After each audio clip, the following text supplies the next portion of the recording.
Ah, boy, what a great day it is to be a full-size, three-row SUV enthusiast.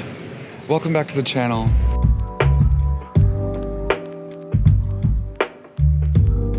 Welcome back to Sparkplug TV. My name is Chris, and I do car reviews for literally everybody, not just car enthusiasts.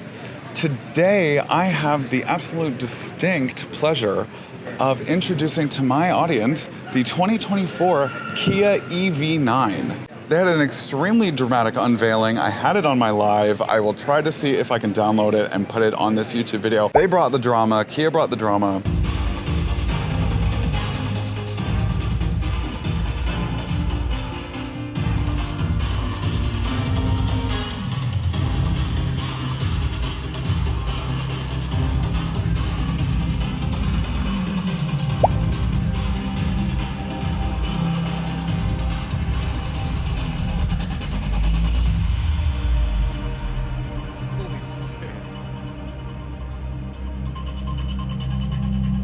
Woo!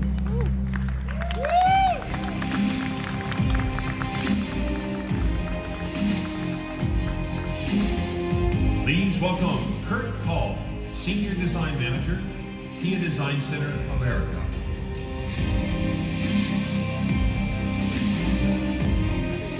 I am just so floored at how well they can make a car. They have come so far in so short a time frame. Huge shout out to Kia Annapolis of Maryland for sponsoring today's video. Newly opened at the end of 2022, Johnson Kia Annapolis is committed to providing you with your brand new Kia with the best sales and service team. Check out johnsonkiaannapolis.com for all their newest inventory. Apparently, it's going to come in 4 trim levels, and 2 of them are going to be rear-wheel drive, and 2 of them are going to be all-wheel drive. Now, the standard range battery is going to be about 78 kilowatt hours, and the long-range battery is going to be about 99.8 kilowatt hours of range. The charging is going to be pretty impressive as well. I mean, the exterior itself is really impressive. This is the GT line.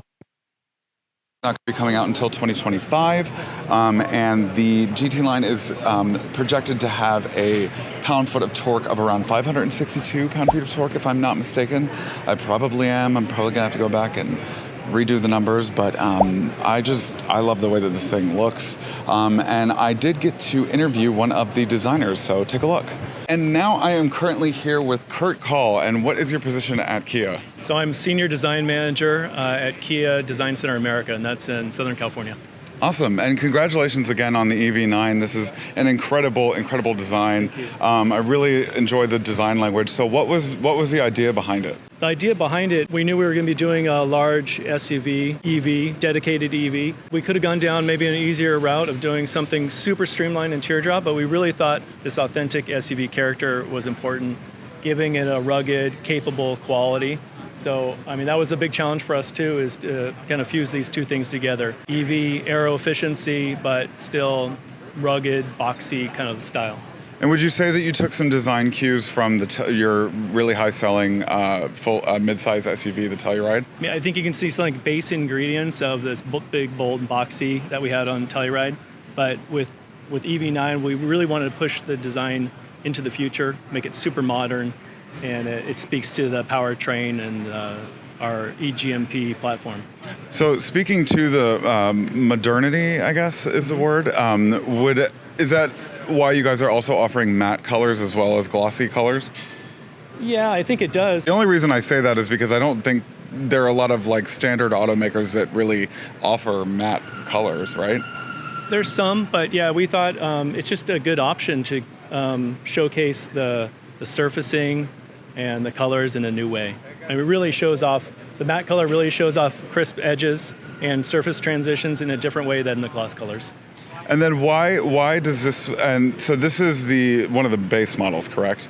Yeah, I believe this is one of the the lower, yeah. Maybe. Well, the only reason I asked that is because this one doesn't come with the active lighting display. Is that correct? That's correct, and I think that's because of the matte paint as well. There's a technology there that I think it'll be on gloss colors. But it also, if you notice, has a different fascia than maybe the GT line behind us. Okay. Yeah. I didn't notice that. Okay. Sorry. Yeah. Well, if you look around on that one, that's got a very different lower fascia area. I see that these wheels are on both. Is that correct? Or... No, we actually have, I believe this is a 20-inch wheel. We have a 21-inch wheel. We actually have 3 wheel options. Okay. And they're all this kind of futuristic geometric design, but expressed in different ways. And that's another way to showcase our opposites united. This is kind of like a triangle in a circle. That's a little square in a circle, but it's not this traditional just spokes off of a center point.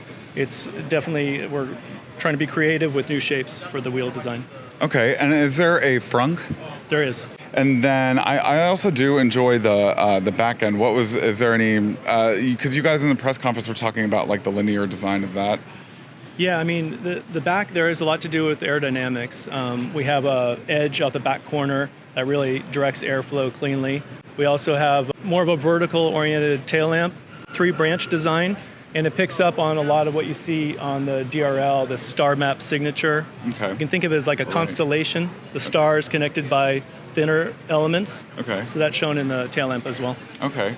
Any astrology signs specifically? No.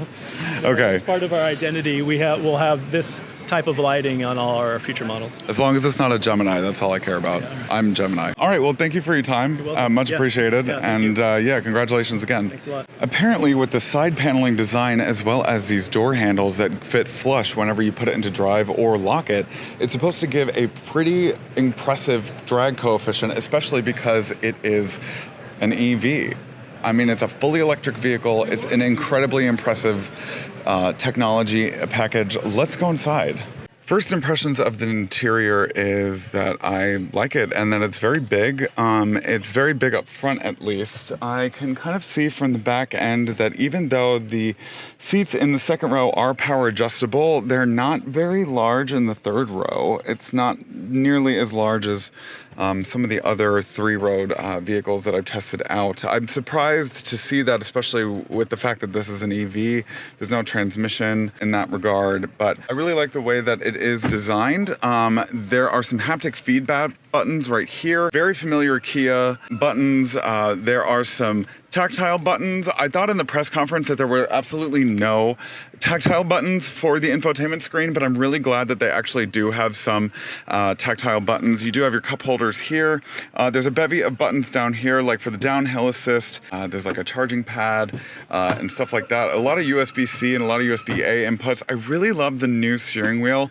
And you can also see that the GT line also comes with a camera. It's very good for like Blue Cruise or Super Cruise or something of that capacity. They also do have some buttons here down on the bottom of the steering wheel. Yeah, the drive mode and the auto hold is kind of comparable to the GT line EV6, but I really like the gear selector as well. The start button is kind of oddly placed, but other than that, I mean, like, I really like the way that it's laid out. Everything is very nicely made. The center console really even extends back to, you can have like a little center console for the back. But yeah. Well, I guess I underestimated how busy this would have been. I got ushered away at one point because the CEO was being interviewed, so I get it though. I totally get it. This is a very popular car. It's a very hot car right now, especially in the EV market. Kia is definitely a tour de force, so to speak, in this realm, and they are definitely showing their teeth with this one because, well, it's got teeth to show actually. So please don't forget to like, comment, and subscribe, and hit that bell icon so that you get notified whenever I drop a new video. I'm not making any false promises anymore. Thank you to Kurt for letting me interview him, and yeah. I'll see you guys next time. Bye-bye. Hey Sparks, thanks for watching today's video. If you want more Sparkplug TV content, click right here. Right here. You got 2 options. Choose one, or both.